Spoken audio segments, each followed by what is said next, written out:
I'm a playwright because I was a theatre director and I had a travelling theatre group, and this was the late 1960s. And on a Wednesday, the writer who was meant to be delivering a play for us to start rehearsing on Monday failed to deliver. So as the director of the group, I had to write a play by the following Monday so that we would have something to rehearse.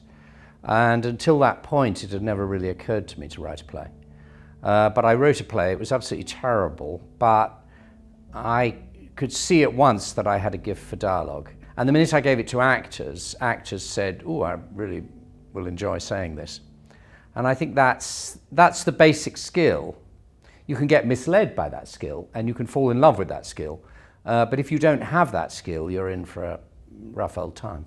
No dialogue, nobody's dialogue is real. There is no such thing as a play in which people speak exactly the way they speak in real life, because it would be insufferably tedious to attend such a play. Everybody's dialogue is stylized. Even so-called naturalistic dialogue is in fact intensely stylized, just as a painting is not a photograph. There is an artist, and the artist's hand is over everything that is said and seen. Well, I used to be able to write very freely and plainly, as I describe writing a play in 4 days. Then I wrote it on my knee in a van. But now I need silence, and I'm obsessive about it, and can't even really write in a house where there's anybody else in the house at all. Horrible.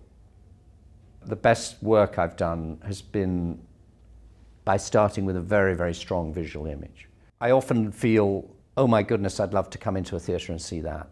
If I came into a theatre, Plenty begins with a woman who's sitting on some packing cases in a house that she's just stripped, and she's got the naked body of her husband lying on the floor, and she's rolling a roll-up cigarette, and her best friend is coming in with a Chinese takeaway at dawn.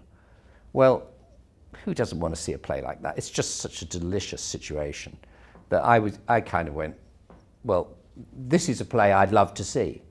And often when I go to the theatre, I get that thrill of, oh, this is a gorgeous place to be. This is a very, very nice feeling that this play is giving off before it's even begun. I mean, the ideal is the play where you don't really have to do any conscious work at all. It's simply given to you. The play South Downs, which is about to come on at Chichester, which I've written as a curtain raiser to the Browning version, was simply given to me, meaning that my subconscious delivered it. And I would wake in the night, scribble the next day's work, go back to sleep, know what I was going to write the next day. It just came from nowhere. Every writer will recognize that as the most desirable state of affairs. On other plays, no, you're in total agony. You haven't got the slightest idea where you're going, and you're working for every single line. But the infuriating thing is the ones that are given from God don't necessarily come out any better, and the ones that you struggle for don't necessarily come out any worse. I'm very unconscious of influence. I know the theory that we're all meant to be influenced by other writers, but it seems to me the greater the writer, the less likely you are to be influenced by them. In other words, why would anybody attempt to do what Beckett had done or what Brecht had done? Because Beckett and Brecht have done it perfectly. So it's done. You'd never set a play, underneath a tree with two tramps waiting for somebody to come. What would be the point? A definitive play on that subject already exists. And I think that certain playwrights in my lifetime, by being great, have also been disastrously influential. And Harold Pinter is the obvious example.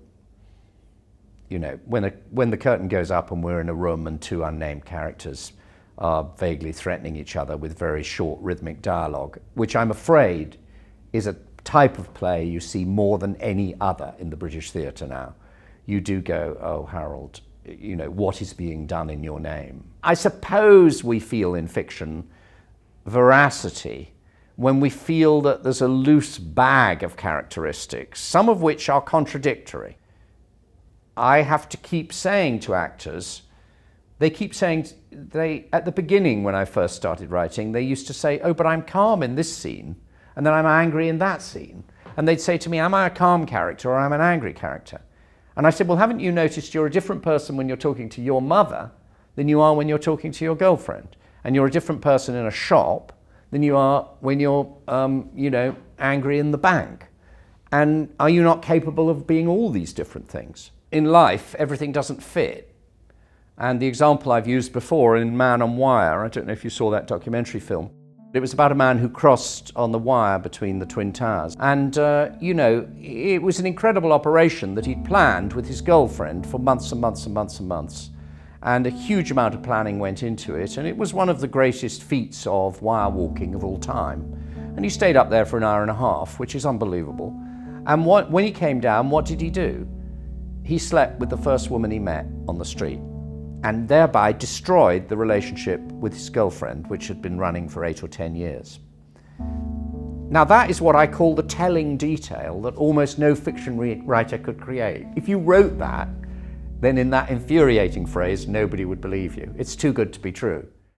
There was a period in which I sort of fell in love with the idea of bringing cinematic techniques to the theatre. If you put characters in a room, then you have to be a very great writer to be able to suggest what's going on outside that room. But obviously, if you write across a canvas of changing locations and changing times and changing places, one of the things you're doing is making a claim for history. Now, if you are, as it were, a cosmic pessimist, and you believe that there's such a thing as the human condition, and that all human beings are alike at all times, and that the essential facts are that we're born alone, we briefly meet other people, we die, and that that's all you can say about humanity, then you will look for a form that expresses that. And but if, like me, you believe that there's a certain amount of suffering in the world which is unavoidable, and which you may, in the horrible cliche, call the human condition, but there's a whole lot of other suffering which is avoidable, which actually you could do something about if you organized yourself to do something about it. If you believe that, then you must seek a theatrical form which naturally expresses what it is you want to say. You don't choose to be a political playwright, you simply happen to see the world that way.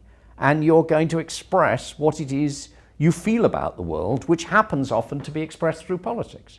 And one of the things that theatre must do is show how people became the people they became and what they might become, what their potential for becoming something different is. Theatre is, as they say, a young people's game. I'm not the first person to use that phrase. And the theatre is it's always at its most vital when there's a fresh generation coming into the theatre and attempting to sweep away what immediately became before. And it is very rare. At the moment in Britain, it happens that you have a historical freak, which is that there are a lot of old playwrights. In other words, there are a lot of people like Carol Churchill or Tom Stoppard or Alan Bennett or Michael Frayn or me, and we've all been doing it for over 40 years. It's very unusual that. A life in the theatre is usually very short. And there's an urgency about young theatre that I love, which is usually to do with life. It comes from people seeing young people feeling that the art form doesn't reflect what they know. And so they running in from the street and they say, we want to show you what life is now like.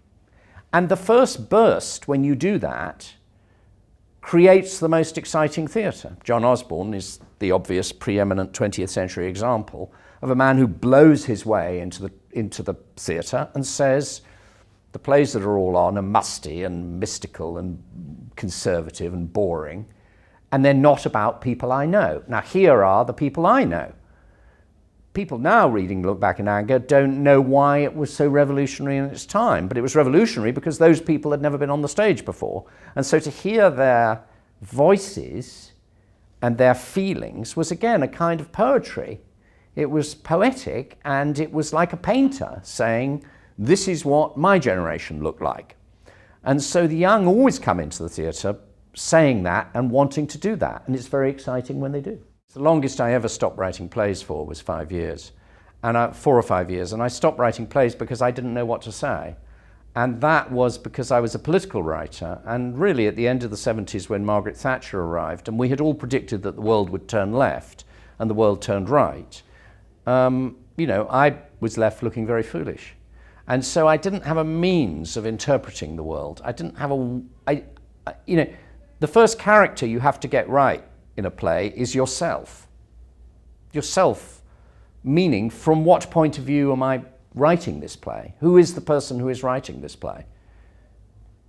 Of what do they approve or disapprove? Or do they not want to show their approval or disapproval at all? Who is this person writing the play?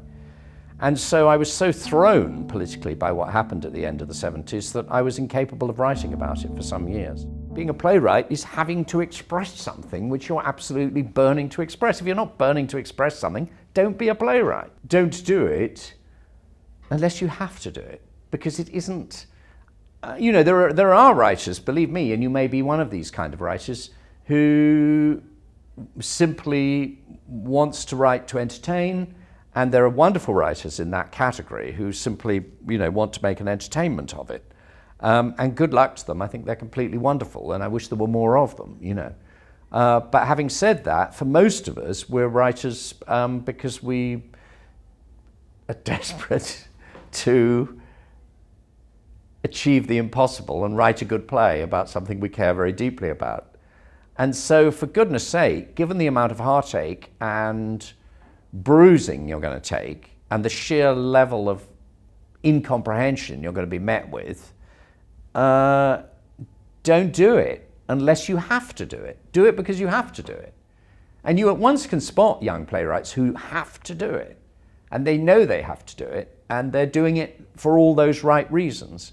But for God's sake, don't do it for the wrong reasons, because it is not, you simply won't have a very nice life, I promise you.